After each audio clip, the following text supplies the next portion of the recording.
So thalassemia is a very important topic. Usually it is given as long cases during the practical examination. Okay, so what is thalassemia? It is a Greek term.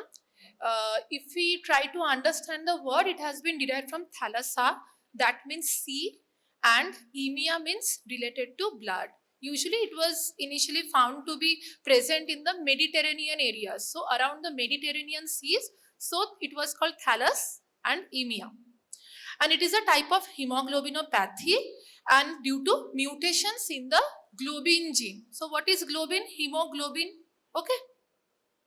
Thalassemia major is an autosomal recessive condition, and when a person carries a single mutation on only one of their allele, they are called trait or carriers. Now we will talk about the pathophysiology part. When there is homozygous mutation, that is both alleles are having beta 0 means there is no production of the beta globin protein. Okay.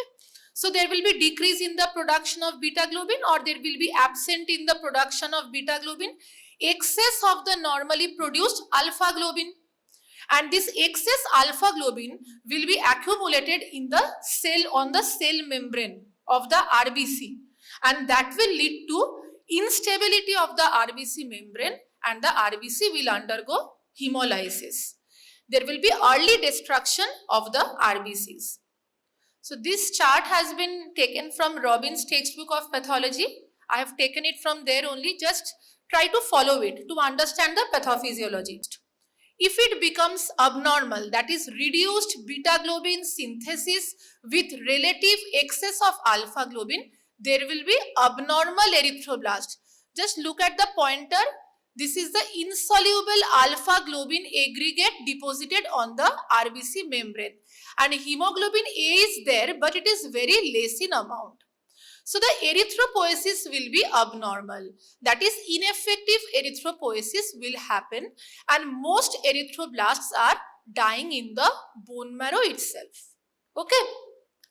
Some of the abnormal red cells, few abnormal red cells are leaving the bone marrow, and look at the red cells, alpha globin aggregate are found over the cell membrane. So it will undergo extravascular hemolysis. There will be destruction of the aggregate containing red cells in the spleen. That is extravascular hemolysis. Now, because of this ineffective erythropoiesis, there will be anemia. Anemia will lead to tissue hypoxia. That will lead to increase in the release of erythropoietin from the kidney, and that will in turn cause marrow expansion, which will lead to skeletal deformities. Okay. Now again, because of anemia, the patient will receive blood transfusions. That will reduce the hypoxia and the erythropoietin increase. But because of blood transfusion, there will be systemic iron overload. Because blood contains what? Hemoglobin. There is iron. So more blood transfusion means more amount of iron in the body. So systemic iron overload or secondary hemochromatosis. Again, what happens? This ineffective erythropoiesis leads to suppression of hepcidin. You read it in pathology. Hepcidin causes what? It decreases GI absorption of iron. But since there is suppression of hepcidin, there will be increased iron absorption by gut and enterocytes. That will in turn lead to systemic iron overload. Understood? This is the pathology part. So this reduction may vary from a slight decrease, that is reduced synthesis of beta chain in beta plus thalassemia, like it can be beta 0 beta plus or beta plus beta plus. Beta globin is present, but it is less in amount. Okay. If there is complete absence of beta chain, it is beta 0 thalassemia. That is beta 0 beta 0. Both alleles are having beta 0 beta 0. Now, I told heterozygote mutation are carriers, that is beta 0 beta plus or beta plus beta plus, they are carriers. How? Suppose both parents are carriers. Just look at the color coding. Okay, both parents are carriers. They are having one normal child, two trait children, and an offspring who is having severe thalassemia, because it is an autosomal recessive inheritance. So what is happening? The heterozygote mutation are carriers. Homozygous thalassemia major occurs when two carriers are getting married, and 25% risk of the offspring being diseased. Therefore, prenatal testing of thalassemia is very important. If there is any history of thalassemia in the family members, you will have to get tested. Now it's a routine program to get screened for thalassemia during the antenatal period only. Not only the mother, if mother is getting diagnosed with thalassemia trait, father will also be tested. Okay. Now this is the clinical presentation. Just look at the picture. A typical hemolytic facies in a thalassemia patient. So beta thalassemia major, there are no symptoms till 6 months. Level of fetal hemoglobin is 70% at birth, and normally it will fall to 2% by 6 months. Actually, what happens? Initially, HbF is doing the work. So, symptoms are not appearing till 6 months. Okay. When HbF level is falling to 2%, then the patient will start showing the symptoms. They will have severe pallor, exercise intolerance, irritability, heart murmur will be heard, that is hemic murmur, okay, in severe anemia. Then heart failure can be present. They will have hepatosplenomegaly. And look at the classic hemolytic facies. It is also called chipmunk facies. What are you getting? There is frontal bossing. The facial bones are prominent. Dental malocclusion is seen. Okay. So this is also another picture. A beta thalassemia major patient. Look, there is short stature. Abdomen is protruded. Liver spleen is so big. Okay. And there is the classic hemolytic facies. This is a family. Okay. No, 3 children, not family. This is a well transfused child with thalassemia. This is an under transfused child, and this is a normal child. What happens? If you, I will explain it in the next slides, why transfusion should be done properly. Even if I am giving transfusion, if the regime is not proper, there will be growth failure. Why there will be growth failure? I will explain it in the subsequent slides. So, what are the other symptoms we are going to get? Mild to moderate jaundice. Why?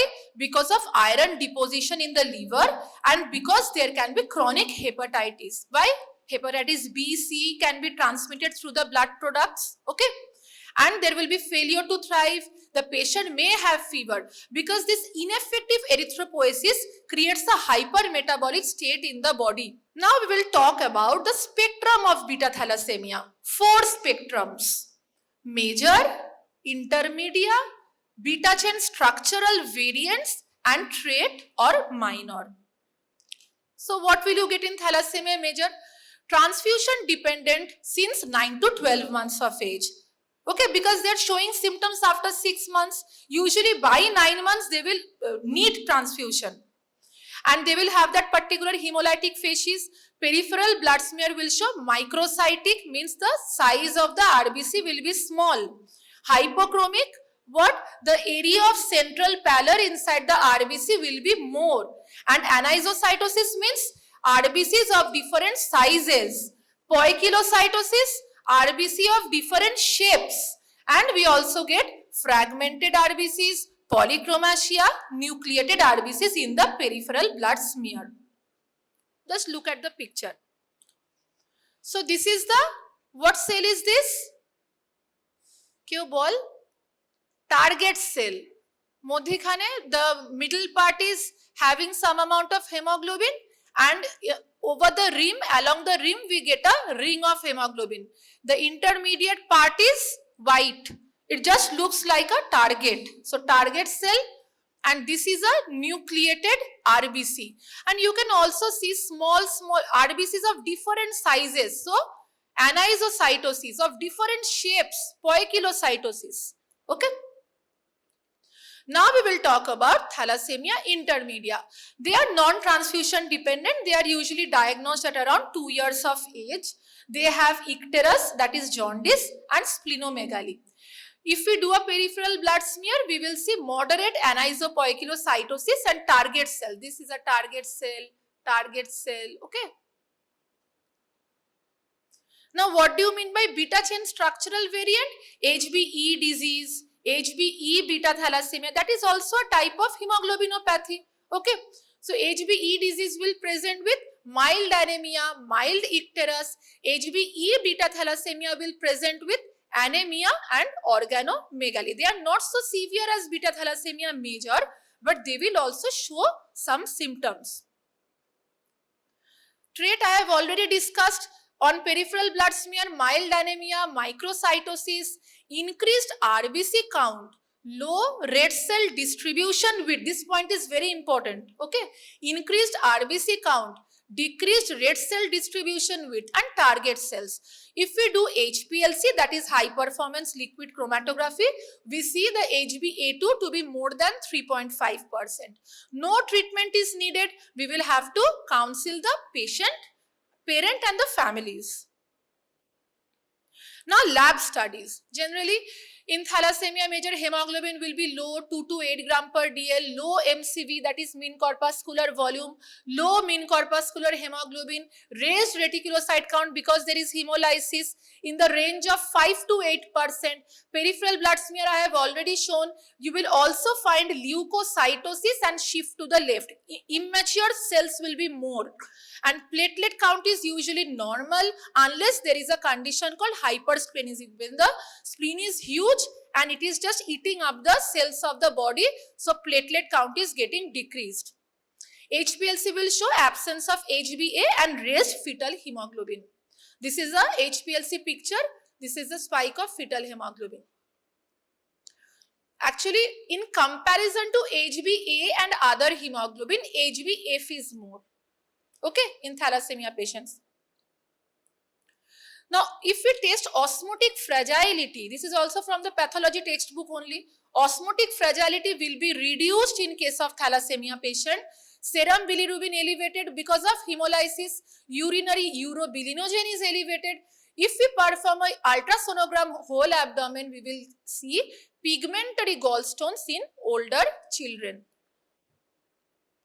So, this is also taken from pathology textbook. This is Nestroff test. Naked eye single tube red cell osmotic fragility test. Just follow call. This is the test tube T and this is the control tube C. So, control tube and test tube contain 0.35% saline and we are adding 0.02 ml of blood. Normally what happens? Red cell will undergo lysis. So, the line in the background is visible in the control tube.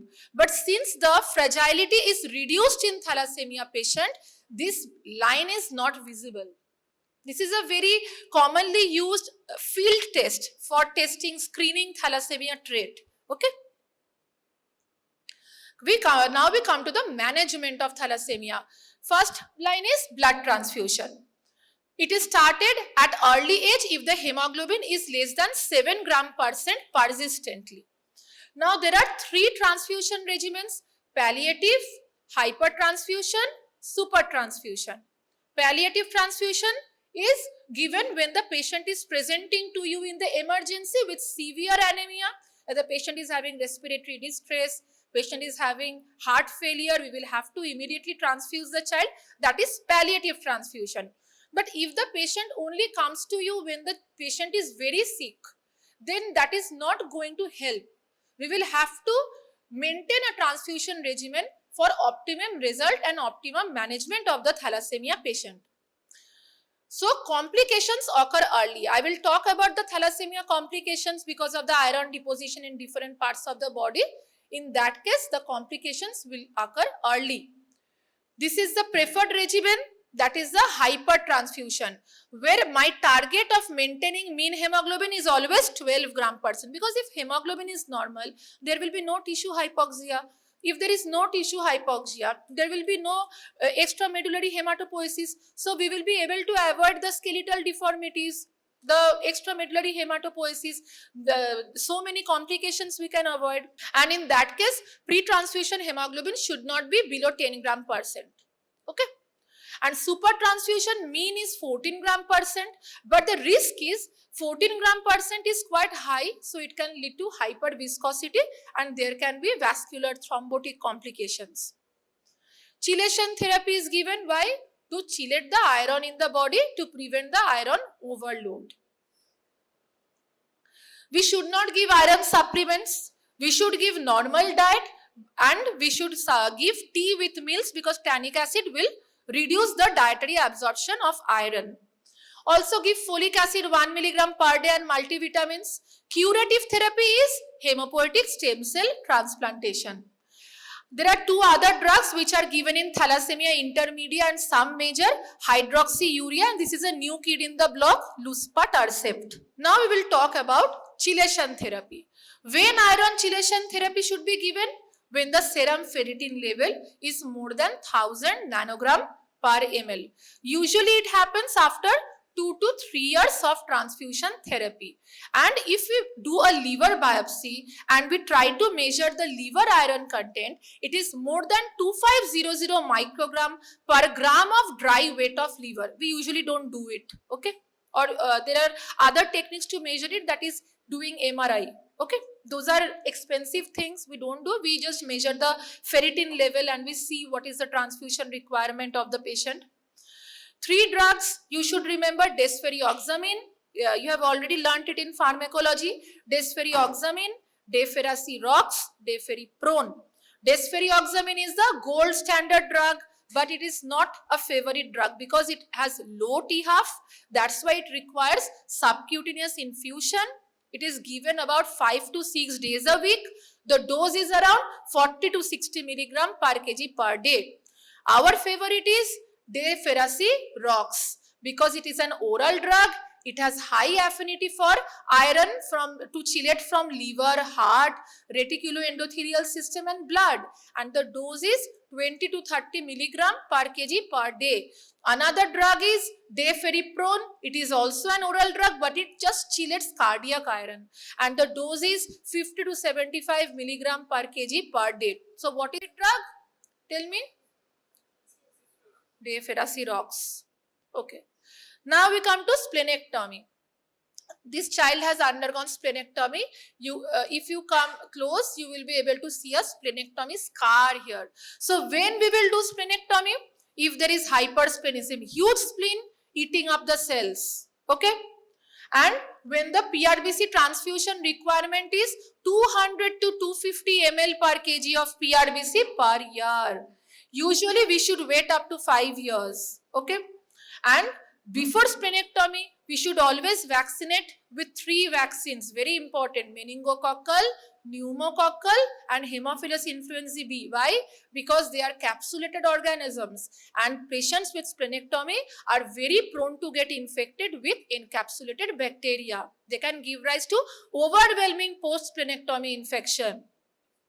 Now we have, after splenectomy, we will have to give continuous penicillin prophylaxis and we should also continue chelation therapy. Now what is the curative therapy? Look at this, 2 siblings, one has donated, this is the recipient and he has been cured.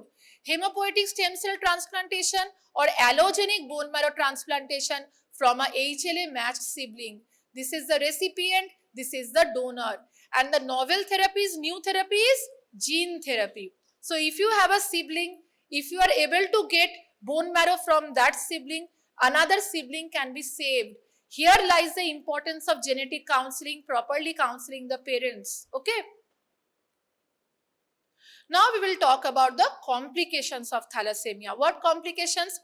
Due to blood transfusion, there can be transfusion reactions, there can be alloimmunization, because there will be formation of antibody against the RBC antigens. Infections like hepatitis B, C, HIV. Iron overload. Why? Again, remember the first slide, due to increased GI absorption of iron due to hepcidin suppression. Okay. And repeated transfusion is also giving iron. And other thing is hypothyroid, these endocrine complications. Why? Because iron is getting deposited in the endocrine organs of the body. So that is leading to hypothyroidism, decreased growth, lack of sexual maturation, diabetes mellitus, hypoparathyroidism. Usually a patient of thalassemia will die because of iron deposition in the liver and the heart, because of that secondary hemochromatosis. Now we will talk about the bone problems. This is a very favorite question and a very favorite X-ray plate. Okay. The classic hair on end appearance of skull due to widening of the diploic spaces. What is diploic space? Outer and inner table of skull এর মধ্যে যে স্পেসটা থাকে সেটা diploic space. And maxillary overgrowth, so you know, prominence of upper incisors because of dental malocclusion, hemolytic facies. Patient will also have osteoporosis and pinia, and you know, extramedullary hematopoiesis. This is the classic hair on end appearance. Very favorite X-ray. Each and every one of you will be asked about it. Look at it. This is the new bone formation because of the extramedullary hematopoiesis. That's why we get the hair on end. Okay. There is also thickening of the diploic spaces. Okay. Because of ineffective erythropoiesis, this is happening. This is an X-ray of the hand. In case of thalassemia patients, you will get diffuse osteopenia. Look at the black areas. Okay. Diffuse osteopenia with expansion of the medullary spaces and a lace-like trabecular pattern. Usually this will not be asked at your level, but there will be osteopenic changes over the other parts of the skeleton also. Now, what are the psychosocial issues a patient of thalassemia will face? Problems with employment, problems with marriage and having families. They will have stress of chronic illness. That's why thalassemia patients have been recognized as disability under Right of Person with Disability 2016. What will you monitor? At each and every visit, we will have to measure the weight and the height, and liver function is to be monitored every 3 months. Serum ferritin is to be sent every 6 months. How will you prevent? Only one way, genetic counseling of the family to prevent the birth of other children with thalassemia major, and prenatal testing to see if the fetus is affected. By what method? Chorionic villus sampling done at 10 to 12 weeks. So this is also a very favorite table. How will you differentiate between iron deficiency anemia and beta thalassemia trait? Very interesting question. How? You measure this index MCV by RBC. It is called Menzer index. If it is more than 13, it's a case of iron deficiency anemia. If it is less than 13, it is beta thalassemia trait. Red cell distribution width will be increased in iron deficiency anemia. Serum iron is reduced in iron deficiency anemia. Total iron binding capacity will be increased in iron deficiency anemia, but in trait both the parameters will be normal. Ferritin is normal in beta thal trait but decreased in IDA. Free erythrocyte porphyrin increased in IDA, normal in trait. HbA2 increased in trait. Fetal hemoglobin increased in trait, and different RBC morphologies. You can get pencil forms of RBC in IDA, and in trait you can get basophilic stippling target cells. I have already shown those slides. Now we will move on to the second topic. Have you understood thalassemia? Because it's a major, it will be asked, long case will be given. Okay, a very, very favorite topic for the examiners. Sickle cell disease. What is sickle cell disease? Sickle cell anemia occurs in India with a genetic frequency of around 4.3%. It is very common in the tribal populations of Orissa, Maharashtra, Madhya Pradesh, Gujarat, Jharkhand. What is the pathophysiology? Again, it is an autosomal recessive condition. Why does it happen? Very favorite MCQ, because of the substitution of valine at the place of glutamic acid on the position number 6 in the beta globin chain. Very favorite MCQ also. Now, whenever there is deoxygenation of the, suppose in this case the hemoglobin is called HbS. Whenever this HbS is undergoing deoxygenation, it will lead to hydrophobic interaction between the adjacent HbS molecule, and there will be formation of large polymers. Okay. And these sickle RBCs are rapidly hemolyzed. The lifespan is only 10 to 20 days. Normal RBC lifespan is 120 days, and sickle RBCs are lysing in 10 to 20 days only. Homozygous for HbS will be called sickle cell disease. Both alleles are having the genetic problem. And heterozygous, they are called HbS sickle trait. So what is the pathophysiology? These sickle RBCs are less deformable. They cannot adjust their shape through the microcirculation. So they will get stuck in the microcirculation and will cause obstruction of the microcirculation. There will be tissue hypoxia because blood is not going to the tissues, and this hypoxia will again cause what? More and more sickling. It's a vicious cycle because whenever there is deoxygenation, polymers are getting formed because of the hydrophobic forces. So clinically evaluating a patient with sickle cell disease, they will have anemia, they will have crisis in sickle cell disease, growth retardation, gallstones, icterus because of unconjugated hyperbilirubinemia, mild splenomegaly. Spleen is not so huge because these sickle cell patients usually undergoes autosplenectomy, and usually after 6 years spleen is not palpable. So thalassemia spleen is huge. Sickle cell spleen nije nije splenectomy hoye jacche. Unilateral weakness, aphasia, paresthesia, visual symptoms, retinal hemorrhage suggest there has been a stroke or infarct. Why? Because the blood vessels are getting obstructed. So there will be infarct, there will be stroke if the cerebral circulation is getting blocked. Okay. This is also a very favorite question likely to appear in the MB papers. Okay. What are the types of crisis in sickle cell disease? Taken from OP-Guide textbook only. Vaso-occlusive crisis, acute chest syndrome, sequestration crisis of the spleen or liver, infectious crisis, aplastic crisis.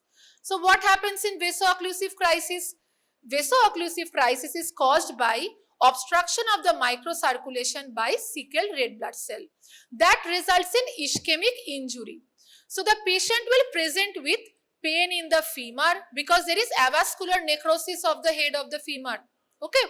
Pain in the femur, lower vertebrae and tibia. There will be dactylitis, that is called hand and foot syndrome. Painful and swollen hands and or feet in children. Kidney, lungs, central nervous system, retina may be affected. What happens in acute chest syndrome? When there is blockage of the vessels of the lungs, there will be chest pain, cough, tachypnea, fever, dyspnea, hypoxia and new pulmonary infiltrates.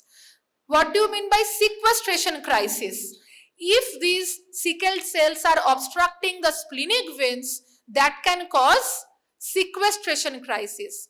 So in that case, peripheral blood is getting trapped in the spleen because the blood is not able to come back because the splenic vein is blocked and the spleen is becoming enlarged. Okay, that is called splenic sequestration. Infectious crisis because of increased susceptibility to infection by encapsulated organism, that H. influenzae and S. pneumoniae, and also Salmonella, Mycoplasma pneumoniae, Staph aureus, E. coli.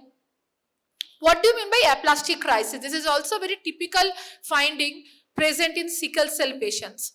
Aplastic crisis results from cessation of erythropoiesis in the bone marrow. Why?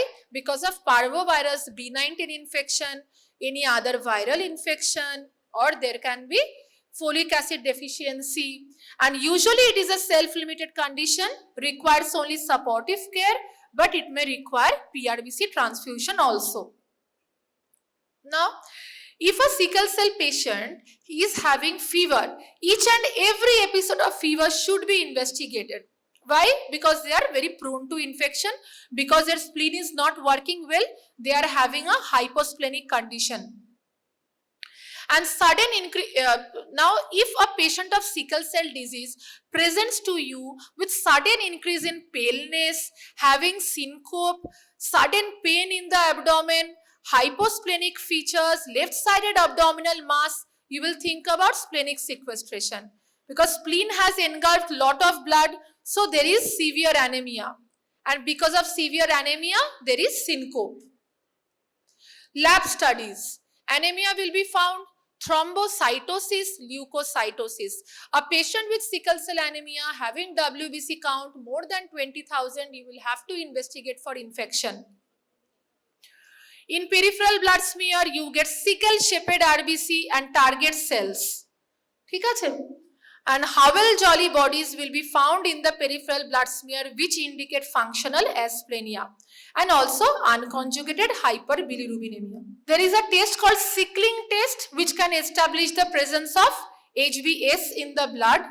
If you perform HPLC, that will differentiate between homozygous and heterozygous. Homozygous will have HbS 80 to 90%, heterozygous will have 35 to 40%. And blood transfusion should not be given without collecting samples for HPLC. Okay? Because once you get blood transfusion, those RBCs are getting mixed up in your circulation, analysis will not be proper. So always collect pre-transfusion samples. This is a peripheral blood smear. Sickle. RBCs are sickle shaped. And you get plenty of target cells, see? And this is the Howell-Jolly body inside the RBCs. This indicates the spleen is not working well. Okay? Now, preventive care in a sickle cell disease patient. All patients with sickle cell disease should undergo prophylaxis with oral penicillin. Started at 3 months of age, continued till at least 5 years of age. Why? Because spleen is not working well in them. And immunization again with pneumococcal, meningococcal, Hib vaccines, lifelong folic acid supplementation. Again the drug hydroxyurea. Why? Because hydroxyurea increases the fetal hemoglobin level. And it is recommended to decrease the incidence of acute chest syndrome, stroke and pain crisis. Because if I am able to increase the level of fetal hemoglobin, HbS এর কাজটা fetal hemoglobin করতে শুরু করবে. So circulation will improve, stroke এর incidence কমে যাবে. ঠিক আছে? And the dose is 10 to 15 milligram per kg per day, single daily dose. And obviously, when a patient is on hydroxyurea therapy, CBC should be monitored because hydroxyurea has a side effect, leukopenia করতে পারে. তো peripheral আমাদেরকে করতে থাকতে হবে. It should be monitored. Screening should be done. Risk of stroke can be monitored by transcranial Doppler. Transcranial Doppler is a sophisticated investigation. It is nothing but doing USG of the brain using the Doppler probe. Doppler will show the blood circulation in the cerebral blood vessel. By seeing the pattern of blood flow in the cerebral blood vessels, we will be able to know whether the patient is likely to have stroke. Okay? And genetic counseling and testing of the family is to be done. If a patient of sickle cell anemia is getting admitted in the hospital, what will you do? In the beginning only, you will start fluids, lots and lots of fluids. Okay? So, oral or IV fluids and analgesia because the patient can be in pain crisis. কোথায় কোথায় pain হবে? Femur, tibia, lower back. Okay? So, analgesia should be given. Hypoxic patients, like in acute chest syndrome, give oxygen immediately. And since before giving blood transfusion, you already know they will have antibody against the RBC antigen. So, extended phenotyping of the blood is required. You will have to match the blood with minor antigens also. Because the patient may have antibodies against them. So, you give blood, the patient is landing in ABO incompatibility or hemolytic crisis. RBC transfusion will be given if there is severe anemia, aplastic crisis, acute sequestration crisis. Another thing is exchange transfusion, invasive process. You are just exchanging the blood of the patient with proper normal blood. It will be done in case of cerebrovascular accident, acute chest syndrome when not responding to conservative treatment, acute sequestration crisis and non-resolving priapism. These are all complications which are found in sickle cell disease. Conservative management is not working. Last resort is this exchange transfusion. And it has been seen that with exchange transfusion, sickle hemoglobin level can be decreased to less than 30%. Newer medications, Cresanlimumab reduces the vaso-occlusive crisis, a monoclonal antibody, favorite for MCQs.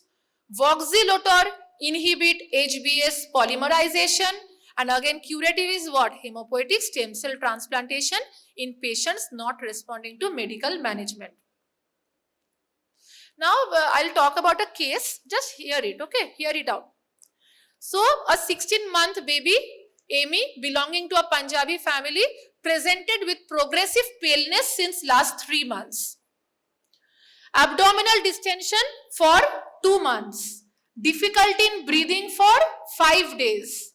She was completely alright till 6 months. History of blood transfusion at 8 months and 12 months. Normal birth history, development normal, immunized up to date. This is a history taking. You have already appeared for your semester. You have already done history taking. Okay. So history taking in importance, you have already understood. You can't ignore history. Okay. Then this is the pedigree chart. Just look. Mother is 28-year-old, father is 30-year-old, patient is 16 months, another brother, she has 4-year-old. We are examining the baby. What are we getting? The height is below 5th centile, that is short stature. Growth failure component is there. Weight is below 5th centile, 6.5 kg. Head circumference is 48.5 centimeter. It's okay, 95th centile.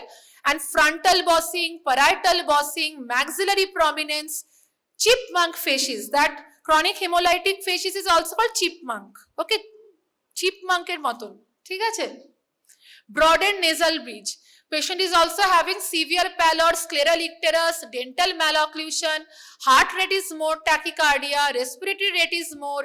You are getting basal crepes on chest auscultation, means the child is in heart failure.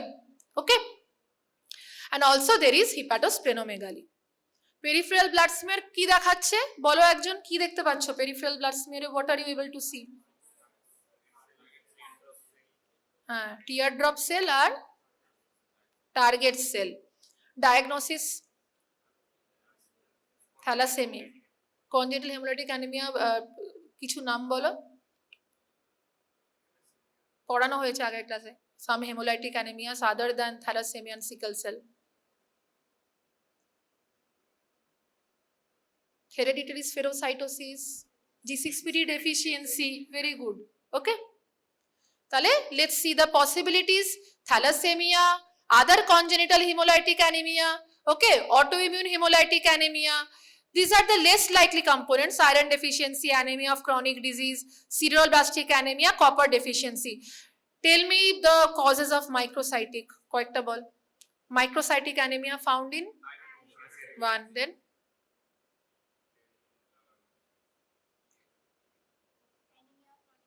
very good. Then thalassemia. Okay, also found in copper deficiency. Okay. Now this is a program. This is a very important program. You have already taught it in PSM, I think, but it has been included in pediatric curriculum also. That's why I'm going to talk about it. So, পড়ানো যদি হয়ে থাকে একটা দুটো বল, what is anemia মুক্ত ভারত? কি কি করতে হয়? হ্যাঁ, আয়রন ফলিক অ্যাসিড সাপ্লিমেন্টেশন আর হ্যাঁ 6টা বেনিফিশিয়ারি। 6টা বেনিফিশিয়ারির নাম বল, কাদের কাদের দেব?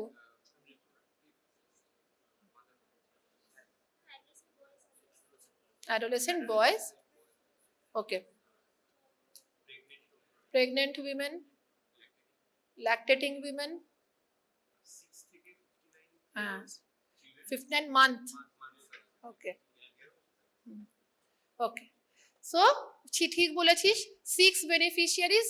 The slide is not clear, but I am going to explain it to you. So children 6 to 59 months, okay. Then children 5 to 9 years, then 10 to 19 years adolescent girl and boys, then we have 20 to 24 years women of reproductive age. Then there will be pregnant women and lactating mothers up to 6 months of age. Ebare, what are the 6 interventions? Prophylactic iron folic acid supplementation. Number 2, yes, biannual deworming. Biannual deworming. Then the other things are nothing but some intensified year-round behavior change communication campaign. The motto is solid body, smart mind. Okay, and including delayed cord clamping should be ensured. When a baby is born, it has been said that when you are going to clamp the umbilical cord, delayed cord clamping, that is about 30 to 60 seconds for a clamp korte hobe. Why? The extra amount of blood which will go, that will, yes, that will prevent anemia in the newborn. Okay, then we will use the digital platform, okay, to spread the message of Anemia Mukto Bharat, and also point of care treatment, point of care testing of anemia. Then mandatory provision of iron, folic acid fortified foods, okay, and then addressing the non-nutritional causes of anemia also in endemic pockets with special focus on malaria. Malaria can also cause anemia, and also these hemoglobinopathies and fluorosis. Then institutional mechanism se ki thakche? National Anemia Mukto Bharat Unit, coordination between the ministry itself, that is intra-ministerial coordination. Then we have strengthening the supply chain and logistics, then convergence with other ministries, and National Center of Excellence and Advanced Research on Anemia Control, and maintaining a digital platform, that is a dashboard where you can go for one-stop shop for anemia. This may be asked as a pediatric question also. That's why it has been included in pediatric curriculum also. Okay. So, a 6x6x6 strategy. Okay. কি করা হচ্ছে? Prophylactic iron folic acid supplementation. Dose-টা একটু দেখে নাও. The dose is important. 6 to 59 months, bi-weekly দিতে হবে 1 ml iron folic acid syrup. Strength is 20 milligram elemental iron, 100 microgram of folic acid. Usually it is supplied by government as a 50 ml bottle with auto dispenser. For 5 to 10 years, weekly 1 iron and folic acid tablet having 45 milligram elemental iron and 400 microgram folic acid. It is pink in color, sugar coated pink color. The color coding is also important, pink color. Then we have school going adolescent girls and boys 10 to 19 years of age, and out of school adolescent girls 10 to 19. Weekly 1 iron folic acid, 60 milligram elemental iron, 500 microgram of folic acid. It is blue color. It is also called iron ki neeli goli. Okay, blue color. Then it is women of reproductive age group 20 to 49 years, non-pregnant, non-lactating, weekly against same strength 60 and 500, but the color is red. For reproductive age group, the color is red. For pregnant mother, the color is red. But for the school-going adolescents, the color is blue. Okay. And also it's important for all women in the reproductive age group in the preconception period and up to the first trimester of the pregnancy to have 400 microgram of folic acid daily. 12 week obsi folic acid khetei hobe. ঠিক আছে? Then pregnant women and lactating mothers 0 to 6 months, daily iron folic acid tablet started from second trimester of pregnancy. So minimum 180 days during pregnancy and continued up to 180 days after the baby is born in the postpartum period. Again the strength is same, 60 milligram elemental iron plus 500 mcg folic acid, sugar coated red color tablet. Okay. Now we will talk about deworming. So deworming কিভাবে করা হচ্ছে? Ministry of Health and Family Welfare has implemented a National Deworming Day program on the 10th of February and 10th of August. Okay. So biannual mass deworming for children and adolescents in age group of 1 to 19 years. Then during the antenatal clinics also, or village health nutrition day in the second trimester of pregnancy, women can be dewormed, okay, if required. Then again, these behavior change communication campaign should be done to increase the compliance. Then infant and young child feeding practices should be done properly. Proper complementary feeding should be taught to the mothers. Increased intake of iron rich, protein rich, vitamin C rich foods, fortification of foods, and promotion of delayed cord clamping. Then testing and treatment of anemia using digital method like digital hemoglobinometer in field, sub-health center, health and wellness center, okay, and to strictly adhere to the anemia management protocols and the Anemia Mukto Bharat protocols. And obviously, mandatory provision of iron folic acid fortified foods in government funded health programs. Last point, intensifying awareness, screening and treatment of non-nutritional causes of anemia in endemic pockets. Special focus on malaria, hemoglobinopathies and fluorosis. Okay? Understood?